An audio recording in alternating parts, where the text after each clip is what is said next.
Well, if you just got finished watching my Sleep 8 review and my Apollo 13 review, then welcome to the Source Code review. Now, Source Code, is a movie, really, you either really like this movie or you really don't, Some people are in the middle, but that's just like never, honestly. But let me just say this, the Source Code, it's kind of like a movie, it's a movie that takes you back in time, it tries to, stop these bad catastrophes and all that stuff. There are movies like that, like Deja Vu and stuff like that. That's the only one I can think of right now. But this movie, it is executed in a way that is well, but sometimes kind of lacks in the story. Because all that's really there in the setting, is the train and the little in this little room that he's in, and he's talking to that lady and all that.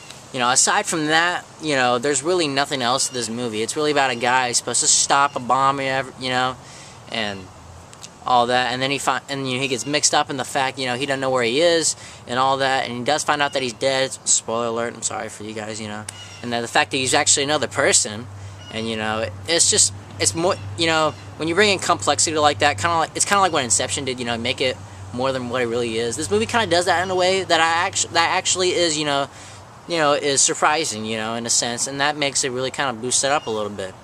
But though for the story, kind of just going back and forth, like, going to the train, then it explodes, and then going back to the castle, and then he's getting more information, and then going back, and they just keep repeating the same thing until they get it right.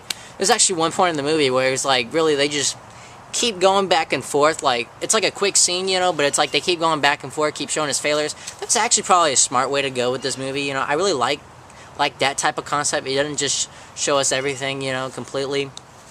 But, this movie, for what it is made up to be, just kind of this movie where you're supposed to find something, and, you're only really in technically one huge setting, it kind of, it's kind of not very, interesting. It kind of eventually starts to get boring, you just watch the movie and you see he's like, okay, the train is it's exploding, we need to figure out what's going on with it, all that stuff, and it's kind of like you keep watching it again, you're like, okay. But at one point in the movie, about past the middle of the movie, it eventually starts to get interesting when you find out who's actually involved in all this, and the fact that it starts to get more interesting, and that you're leading up to, like, the big clues, and the fact that the guy tries to choose to stay, choose to want to be with this girl, wants to live in a better life, even though he's going to be completely different. I think that was a great way to go. The ending starts to kind of pick it up. Though the ending, like the ending when he finds the guy, it's not really a surprise type ending that you would expect from most movies. I honestly would have expected that, at least in this movie, but honestly, no. He just finds the guy, just handcuffs him, whatever. But what I did like in this movie is that it tends to have a little bit of heart. Like when the character finds out that he's actually dead, and that they brought him back, it's kind of like, be this other guy.